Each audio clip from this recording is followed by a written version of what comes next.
guys, it's Jessica from Peace Love Books, and today I'm here with my September TBR. I don't know where September went. I did not read as much as I normally do, and I do have just one video. Usually I break up my wrap up into two parts because I just read so much and I never remember a lot about the beginning of the month books because I read so much, but I've only read 17 books this month, which is kind of a lot, but like kind of not. I usually read a little bit more than that. So I did go on a couple trips. I went to Europe for a week and a half, and I was in Scotland, Italy, and Switzerland, and it was so much fun, but I did not read at all while I was there. I think I read one book, and then I just got back from Kentucky. I was there for a 2.5 day trip and really just 2 days, but I got to drive there, and it's a 3-hour drive, so I got through 2 audiobooks that weekend. So that did not interrupt my reading plans, but I have so much to get to. I will say this month I was feeling kind of slumpy in the sense that I didn't love a lot. I have 3 5-star reads and that's it out of 17 books. So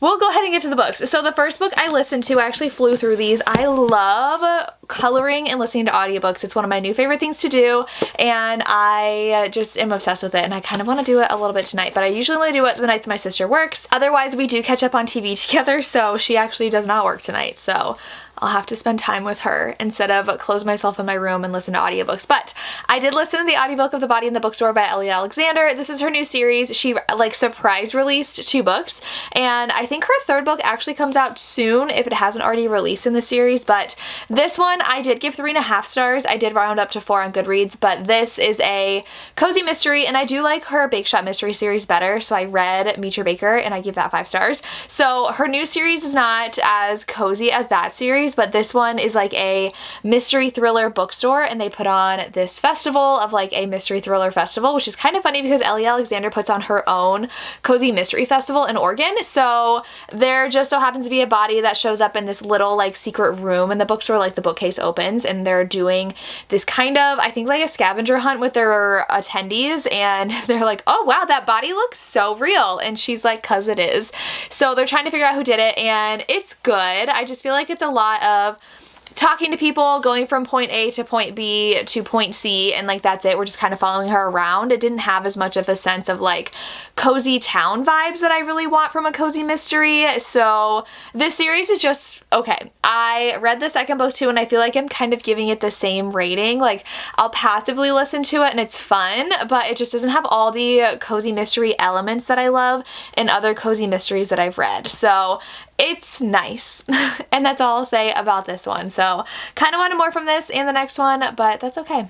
Then I read my favorite book of the month, which should come as no surprise, but that is Wild Eyes by Elsie Silver. I had an arc of this one, and this was so good. It is a single dad romance. He works with horses. He basically lives on his own ranch and has these like work houses, and the heroine is a famous country singer, and she is just at a really difficult point in her career where she really doesn't feel like anybody truly cares about her or has her best interest at heart. So she goes to Rose Hill Records, which is the hero from the first book, and they are trying to build like bunk houses, like these nice cute little things for people who stay with them, but they're not ready. And so she had shown up unannounced, and so he's like, hey listen, like my friend lives on this ranch, they have extra housing, like just stay there for now. And so she does, and that is our hero's house. He's a single dad, and he is divorced from his wife. They have a really good relationship, and I loved their relationship together. It was so good. They tease each other a lot. They have cute nicknames for each other, and his kids really love her. His son is definitely more shy and quiet and actually talks to her.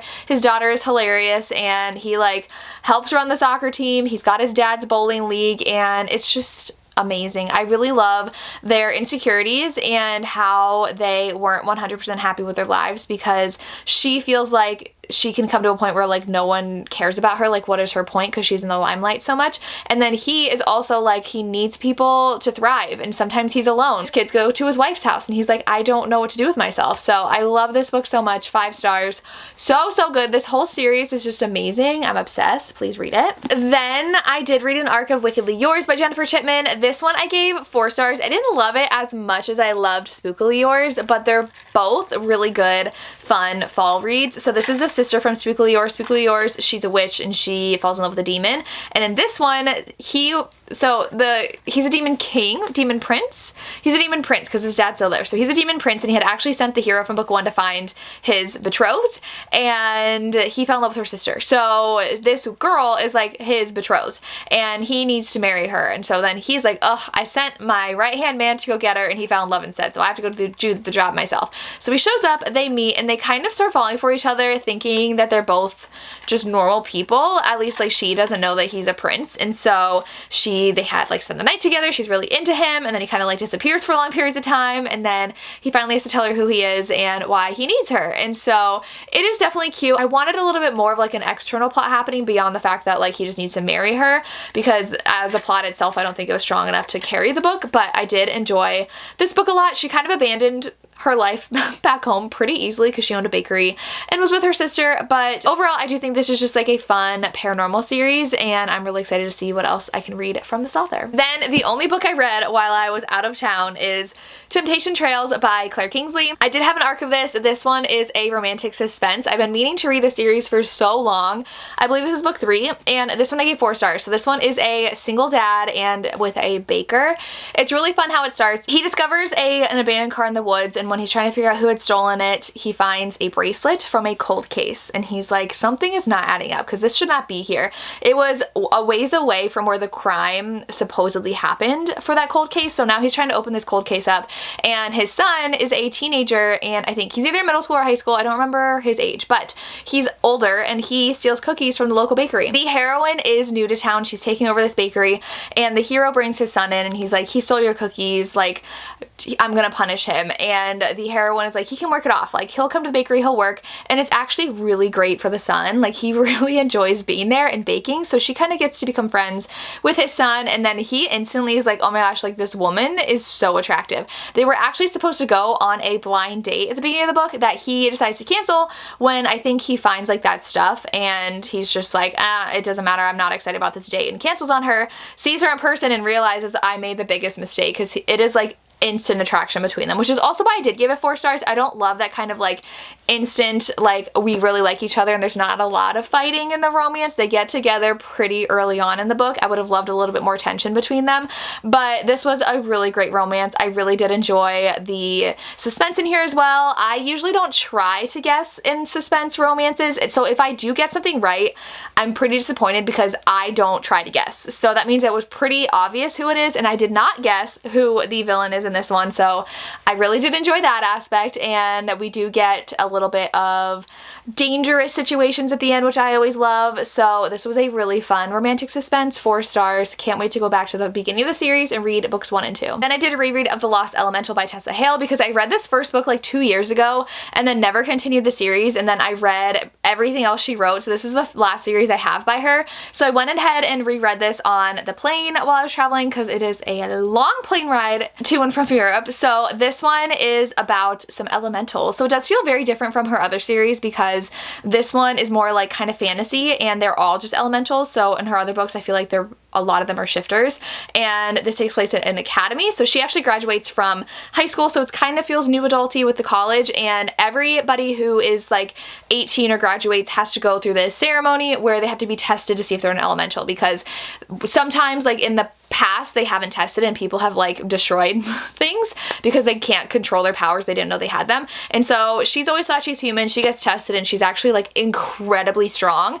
and so she like almost blows up the building. She's that strong. And so she's taken to this academy that's pretty much run by the 4 princes of the elements. And of course, like normal Tessa Hale books, we have a couple heroes who are like all in, super obsessed with her, and then there's always one that's like mean to her and one that's like really resistant of their fated mate bond because of something. But she's gonna be fated with the 4 heroes, and apparently they have been waiting for someone who can control all 4 elements because it's called an Aether.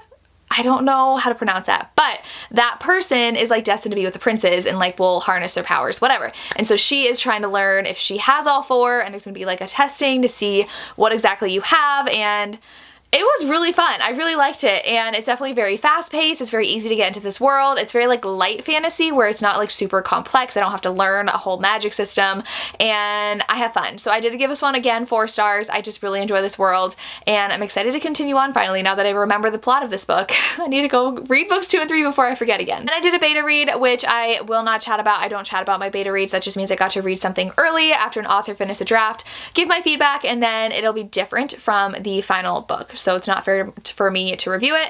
So I did do a beta read, which counts as a book I read. Then I read All Too Well by Corinne Michaels. I listened to this on audio, and this one I'm giving 3 stars. This is a small town romance, and I was very excited because I do really enjoy Corinne Michaels' small towns. She is a journalist, and she is trying to work her way up as a journalist, and she never gets to write the pieces she wants to, which I feel like I've read that or watched that in movies so many times of like the journalists. They always had to write the fluff pieces. They never write what they want, which is like the hard-hitting political pieces. And so she gets this piece about this firefighter who saved their town or saved people in their town, and it actually happens to be not her ex, but someone she had an almost connection with. And I love those usually. I usually love when like they're so close to being together but then they're ripped apart and then we move on. So he had pulled away from her when they were almost something, and now she is back going to their town to interview him for her piece, and he is a single dad.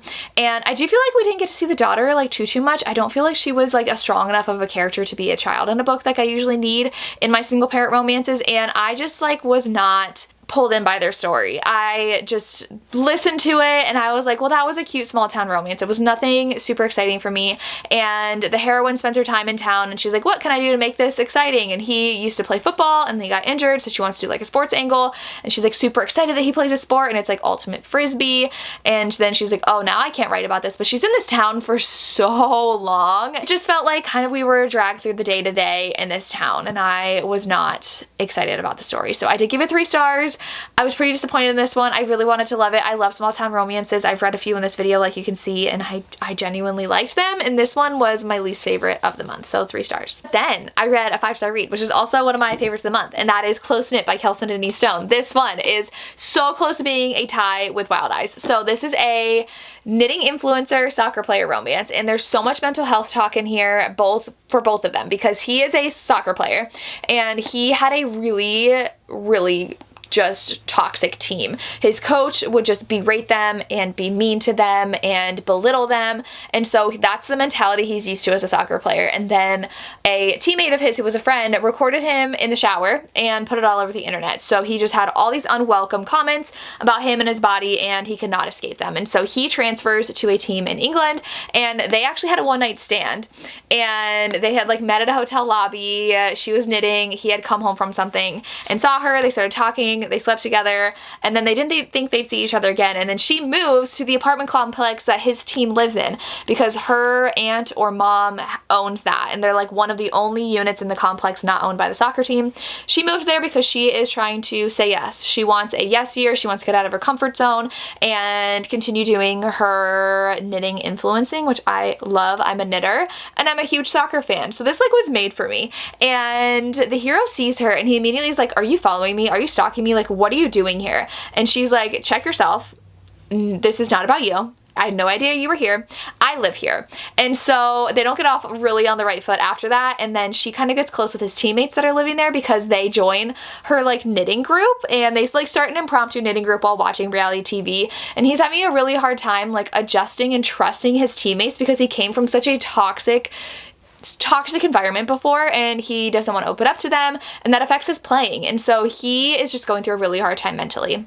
But they fall in love. So that is basically the gist of this romance, but it is so good, and I could not stop reading it. I was obsessed with it, and you all should read it. So Close Knit, please read. I knew I would love it because I love soccer and knitting, but 5 stars. Then I did read River's End by Nora Roberts. I thought this was going to be a 5-star read when I started because the heroine's mom and dad were really famous actors, and when she was really young, like 4, she witnessed her mother's murder. And now she heard it happen and came downstairs and saw her father over her mother with the murder weapon. And so they basically took a 4-year-old's word that her father murdered her mother. And so she is taken to her grandparents' house, and then she actually has her romance with the cop's son.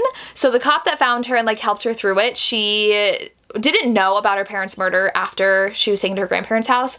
And when she was like a preteen, she learned the truth. She like overheard something, and then she wanted to, then like the memories came back to her, and she wanted to talk to the police officer, and he came to visit with his son. And then now his son is a basically like true crime writer and wants to tell the story from her dad's perspective. So they are reunited. It is their romance, and the beginning was so good. I was so into this, and then it definitely slowed down, and I wasn't as excited about the plot as I was anymore. So I am giving this 4 stars. I thought it was going to be a new favorite 5-star read, but it is 4 stars just because it did slow down a lot, which Nora's books tend to do. They tend to do the day-to-day, which is definitely why I listen to them on audio, because they help me get through them faster and not feel like it's dragging. But we also, her wrap-ups, if we don't know the villain already, so typically with her romantic suspense, you either know who the villain is and you're just waiting for them to make their move and you're just like kind of in anticipation, or you have no idea who it is and there's a reveal at the end. It's always so fast. Like the last 5 pages are the reveal and then it's done. And I would love to have like a little bit more drawn out. So 4 stars for this one. Another fun one. I read this with my Patreon. We had a live show. We chatted about it. It was like, I think collectively we all gave it 4 stars. So still really good. Excited to have another Nora under my belt. Then I listened to the audiobook of The Murder at the Pumpkin Pageant by Darcy Hannah. This one I was very excited for because when I read cozy mysteries, I'm there for the vibes. I want the cozy vibes, I want the small town vibes, I want the Halloween vibes, and this one I'm giving 3.5 stars. So I don't know yet if I'm rounding up or down. I don't remember what I did on Goodreads, but this one started out spooky. So the heroine has a haunted lighthouse that she lives at, and there's this ghost, and her friend ends up getting the help of these podcasters to come and try to like find the ghost in her lighthouse. And so they are doing an episode, they're trying to find it, and it's on Halloween, and then they come outside and there have been like fake bodies in her tree that she thinks like high school kids are putting in there, and they find a real dead body in the tree. Someone dressed up in a freaky costume just hanging in the tree dead. And so that's not very cozy when it comes to murders. Like this is a pretty gruesome death that happened. And then we spend the rest of the time trying to figure out what happened. And I found it fine. Like I didn't like super love the town. I don't think it had like a ton of cozy vibes. After that Halloween incident, like everything after, there was nothing else like Halloween-y about the book, and the romance had me kind of annoyed. She did keep on saying how obsessed she was with her boyfriend, and I was like, I get it, you like him. And I just didn't feel like that was really fleshed out that well. So it was a fun read to like listen to, but overall it was just alright. Then I ended up listening to an audiobook of If It Makes You Happy by Julia Olivia. This was so close to being a 5-star read, but it ended up being 4.5. because I will get into it. So this one is a super fall romance. If you love fall, please read this book. This one, our hero is a single dad. It is like such Gilmore Girls vibes. If you want something that actually feels like Stars Hollow, read this book. The hero is the one who had a child when he was a teenager with his ex, and they actually had another child. So his daughter's 15, 16, and his other child is like 6. So they pretty much were like, though his ex had wanted a child pretty much to save their relationship, but it didn't. They broke up. And so he is a baker in their small town, and he lives next door to our heroine's mother, and our heroine's mother passed away, and she owned the inn bed and breakfast that was there. And so she has to come and take care of it until December, when her sister is going to come and take over after she's done with school. So the heroine left her big city corporate life to come and run a bed and breakfast. And her and the hero hit it off and are friends, and he comes by all the time, and his daughters come by all the time, and it is so sweet. It is so sweet. It is just a little too long. It's very, very, very slow burn, which I didn't mind. I did like the slow burn aspect of there. There's just a little drama near the end that kind of dragged out the story that I really did not think was necessary. So that's why this was 4.5 star. But there was such a grand gesture at the end that it felt like I was watching like When Harry Met Sally. I feel like I was watching a 80s, 90s wholesome, adorable romance, and it was just so good. So I really, really enjoyed this one. I think the vibes were amazing. I think that the romance was great. It was so cute. It was perfect single dad. I loved his daughters. I loved the meddling town. They were so fun, and I just loved it. It was so close to being 5 stars. So if it was just a little shorter and didn't have that extra drama, I would have loved it. But I'd highly recommend checking it out. It is so good. Then I read Lord of Scoundrels by Loretta Chase. Now, when I'm telling you I'm feeling slumpy, that means if there is a slow part in a book and there's no plot, I'm really struggling to get through a book. I reread this. I read it before and I gave it 4 stars, and on this reread I kind of want to give it 3.5. And now I'm more so giving it 4 because I can acknowledge how iconic this book is, and sometimes your review is swayed by what this book did for the genre, and this book had the most iconic characters. So Jessica is our heroine, and she is so headstrong and really pushes our hero's buttons. They meet because the hero is doing some business with her brother, and she gets really mad because her brother's not the smartest, and they end up having a marriage of convenience at one point, and there's just no plot. Like, the only plot is them seeing each other, her really pushing his buttons, him pushing her buttons in return, them having a marriage of convenience and dealing with being married. And really, that's it. And I was pretty bored. I was just like, ugh, I know these characters are like such staples of the historical romance genre, and they are so fleshed out and so good, but I'm not a character-driven person. I need a plot to keep me interested, and there just wasn't a ton of plot in here. So my reread, I was just like, meh, I'm getting through this. Nothing's really happening. I'm getting through this. So I really think I'm gonna give it a 3.5. I know this is beloved. I know this is just such a staple historical romance. It just wasn't really for me. Then I also listened to Murder at the Movies, and this is Ellie Alexander's book 2 to Body and Bookstore, and I give this the same rating as book 1. So 3.5, probably gonna round down to 3. I don't really know. This one I don't think I loved as much because I also feel like I missed the villain because they were talking, and I was like, wait, was that actually the person who like did it? And I had to rewind and re-listen because my mind could not focus on this book. So in this one, they're hosting this like film festival in this small town, and someone turns up dead, and it's someone who's hated. So he is like a film critic, and he is just saying the most vile things about this movie. And so now they have to go around to figure out who did it, and I just feel like this one I really didn't care as much. And again, didn't feel like the super cozy small town vibes. It was just okay. I think this one definitely is more of a 3-star read. I don't know. This one I just had a really hard time focusing on compared to book 1, and I do think I liked book 1 better. So this one, meh. But again, it could just be me because I'm feeling slumpy. I just am not loving anything. Then I read A Bossy Roommate by Jolie Day, which actually comes out in October, I believe.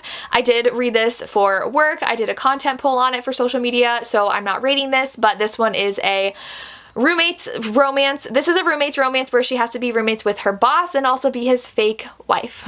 So, and they just so happen to have a one-night stand before she realized that he was her boss. So, very fun rom-com. I did read this month. And then I read For Better or For Worse, or I always say this wrong, For Better or Worse by Ava Hunter, and I gave this one 5 stars. This was my other 5-star read. This one is so unique, and it definitely, the vibes kind of reminded me of The Devil in the Deep Blue Sea by Elizabeth O'Rourke, but not as angsty. So in this one, the heroine used to be someone who would interrupt weddings and break people apart. And she was the person who broke apart the hero's wedding. And she's now a death doula, so she helps people prepare to die. And the person that she is helping wants his family to go on one last vacation before he dies. He's the grandfather of the family, and he's bringing his kids and their kids. And so she has to come along. And it just so happens that his grandson, who is a doctor, they're very wealthy, is the man whose wedding she interrupted once. And so he's like, what is she doing here? The whole family recognizes her, and they're like, no. And the grandfather was like, she's here for me. She is staying. So now she is like crashing this family vacation of this family who's very dysfunctional, and the hero is a doctor, and he's a doctor on like an oil rig, and so he basically does anything he can to never be around his family, and it's their romance. And she does have type 1 diabetes, which is a huge part of this book, which I really loved, and they have a very bicker, banter, hate to love relationship. Like, they have to do all these family activities, and they're really not liking each other, but then they're bonding over things, and then they fall in love, and the hero falls so hard for her, and I just loved it so much. So 5 stars for this one. It did go on a little too long at the end, but I just love them so much that I actually didn't mind. So if that plot sounds interesting to you, it's hate to love. Everything else is so unique about it. So please read this. Just please read this. So the last 2 books I read as audiobooks, To and From Kentucky. I had a 3-hour drive. The first one I listened to, finally, is Not Another Love Song by Julie Soto.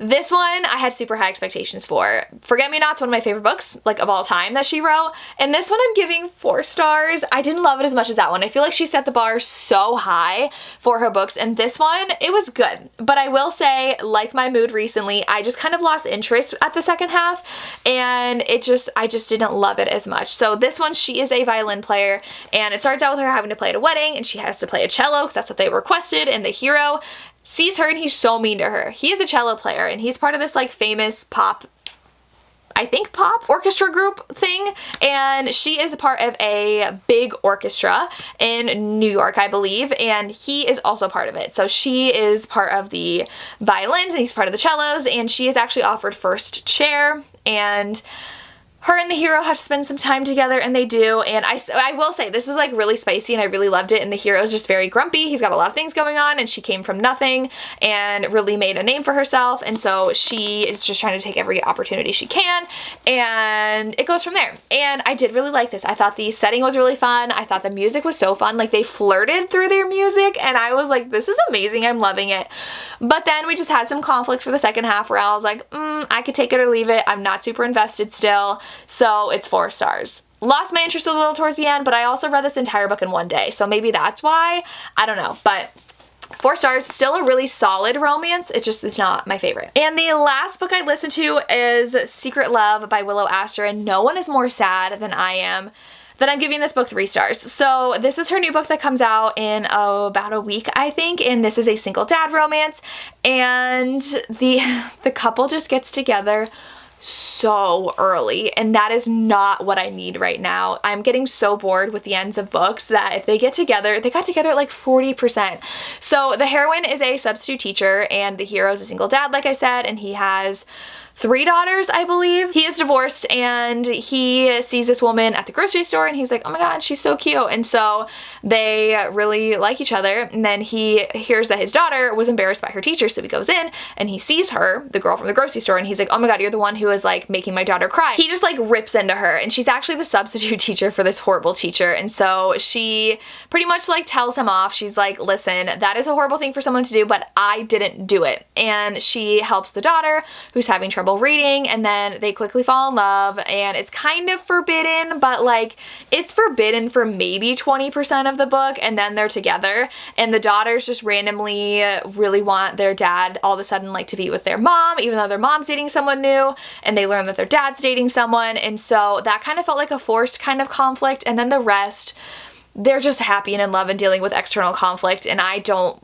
love that in my romances. I read for the romance, and I read for them to get an HEA at the end, and so they just got together so early on, and I just stopped really caring about the book. Then we got a different conflict with her mom, then we got a different conflict with his football career because he plays football, and I just was like, oh, this is nice. And I was just listening along, which I hate to say because I really do love Willow Astor and her writing, and I really loved book 1 in this series.